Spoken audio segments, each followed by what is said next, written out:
Imagine flying to your destination without breaking the bank but with all the comforts of a full-service airline. In the 90s, that was a dream come true for travelers thanks to one airline, AirTran Airways. But what made this carrier so special, and how did it rise from the ashes of a major disaster to become one of the most beloved low-cost airlines in the United States? Welcome back to another episode of A Brief History, the show where I take a look at an airline or airplane that helped shape the aviation industry. Today, we're diving into the story of AirTran Airways. AirTran Airways was established in 1991 by management of Destination Sun Airways and a regional carrier called Conquest Airlines. The joint venture launched an airline called Conquest Sun Airlines and based the carrier out of Orlando using a fleet of 737-200s. In 1994, the AirTran Corporation bought the airline and renamed it AirTran Airways. After the inception of the brand name, operations began using a fleet of 11 737-200 aircraft and served 24 cities throughout the eastern half of the United States. In 1997, low-cost carrier ValuJet was facing major backlash as incidents had piled up, giving the airline a nasty reputation. In order to rectify this, they sought out a merger with AirTran Airways, one that would get rid of the ValuJet name and brand.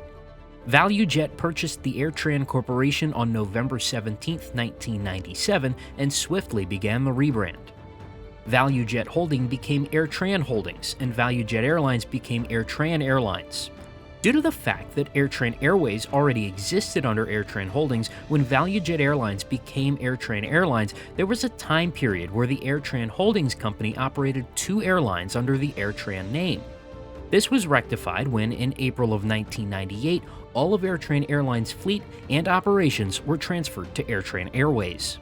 Although the name was now AirTran Airways, the corporate survivors of the merger had all been inherited from ValuJet.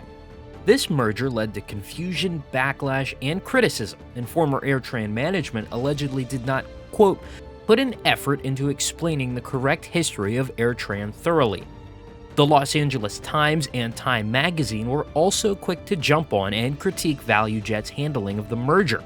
Time magazine was quoted as saying, "In a corporate disappearing act, the troubled airline bought a smaller rival and adopted its name, becoming AirTran Airways." In 1999, a new management team took over the airline, further attempting to shed its reputation. Led by Joe Leonard and Bob Fornaro, they assembled a team that would work to stabilize the airline, refinance debt, fix operations, increase new revenue streams, and prepare the airline for operation and delivery of the Boeing 717. AirTran was slated to be the launch customer and largest operator of the 717, as it had inherited an order placed by ValuJet for the aircraft.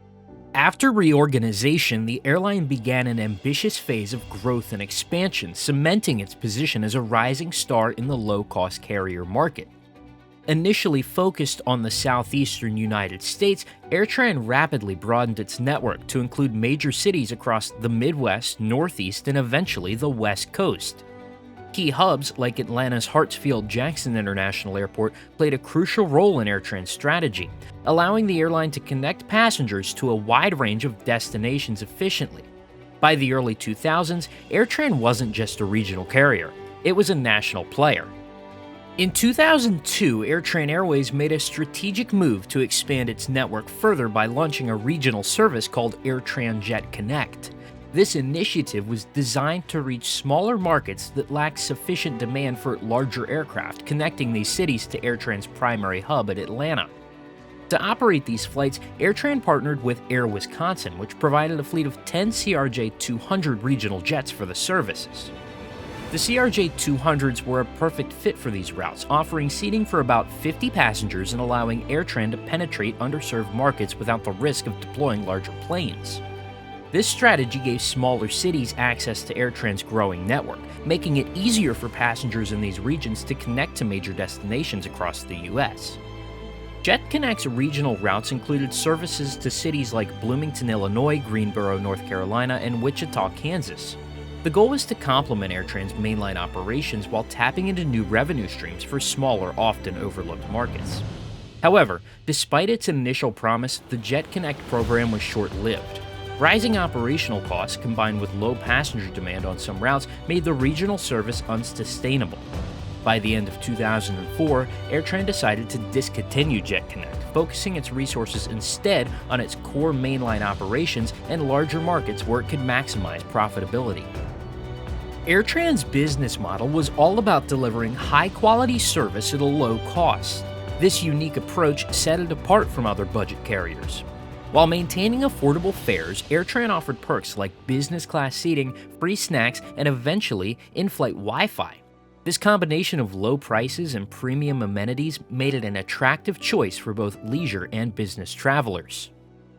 In December of 2006, AirTran Holdings publicly disclosed its attempts to acquire Midwest Air Group, the parent company of Midwest Airlines and Midwest Connect, after its initial offers in 2005 and 2006 were rejected. AirTran hoped to pressure Midwest's shareholders into reconsidering, but the board advised against the sale. Undeterred, AirTran raised its offer multiple times in early 2007, ultimately reaching $389 million in cash and stock. Despite its aggressive pursuit, Midwest remained firm in its belief that remaining independent would maximize shareholder value. AirTran managed to elect 3 of its nominees to Midwest's board in 2007, signaling some shareholder support. However, in August of 2007, Midwest was ultimately acquired by a private equity group led by TPG Capital, with Northwest Airlines as a partner, beating out AirTran's revised bid. Although AirTran made a final attempt to outbid TPG, Midwest accepted an increased $17 per share offer from TPG, finalizing the deal on August 16, 2007. Recognizing the demand for affordable international travel, the airline launched flights to several destinations in the Caribbean and Mexico, including Cancun, Montego Bay, and Aruba. This move made AirTran one of the few low-cost carriers to offer international routes, expanding its appeal to leisure travelers and seeking affordable vacations. But expansion didn't come without challenges. AirTran faced stiff competition from larger airlines like Delta, which dominated the Atlanta market. Despite Delta's established presence, AirTran successfully carved out its niche by undercutting prices and emphasizing customer-friendly features. The airline also competed directly with Southwest Airlines, a pioneer in the low-cost travel space. Unlike Southwest, which had a no-frills approach, AirTran targeted a slightly more upscale market segment, appealing to passengers who wanted a bit more comfort without breaking the bank. AirTran's ability to navigate fierce competition whilst expanding its network and fleet was a testament to its smart business strategies. By staying nimble, innovative, and focused on customer satisfaction, the airline became one of the fastest-growing carriers in the United States. During its peak, AirTran became synonymous with excellent service at a budget-friendly price. It wasn't just an airline, it was a brand that passengers trusted to deliver value and reliability. The airline's growth and strong reputation ultimately made it one of the most innovative and customer-friendly low-cost carriers in the United States. With its hub at Atlanta, the airline connected travelers to over 70 destinations across the US, the Caribbean, and Mexico. As AirTran Airways entered the 2010s, it had firmly established itself as a major player in the low-cost airline market. With its modern fleet, expanding route network, and customer loyalty base, the airline was thriving. However, the competitive landscape of the aviation industry was rapidly shifting. Legacy carriers were consolidating, and low-cost carriers were battling for dominance. The pressure to maintain profitability while growing market share was greater than ever. Southwest Airlines had long sought to expand its footprint in key markets, especially in the southeastern United States, where AirTran had a stronghold. AirTran's hub in Atlanta, the busiest airport in the world, was particularly attractive to Southwest, which had no significant presence there at the time. By acquiring AirTran, Southwest could quickly gain access to Atlanta and other key markets, including smaller cities and international routes in the Caribbean and Mexico, which AirTran had started serving. The merger between AirTran Airways and Southwest Airlines was announced in September of 2010 and finalized in May of 2011. This marked a significant consolidation in the U.S. airline industry. Valued at $1.4 billion, the deal allowed Southwest to acquire AirTran's assets, including its extensive route network, key hubs, and fleet. The integration of AirTran's operations into Southwest's larger framework took several years, with the final AirTran branded flight operating in December of 2014. While Southwest chose to phase out AirTran's 717 fleet and fully integrate the 737s, the merger ultimately expanded Southwest's footprint, strengthened its market share, and allowed it to offer more connections and services to travelers across the US and beyond. The merger between Southwest and AirTran had a significant impact on the U.S. aviation landscape, reshaping the low-cost carrier market and intensifying competition with legacy airlines. This expanded Southwest's network, allowing it to challenge Delta, which had long dominated Atlanta and the Southeast.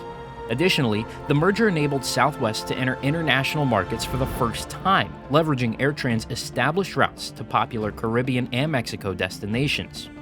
For passengers, the merger resulted in increased connectivity as Southwest integrated AirTran's routes into its expanding network.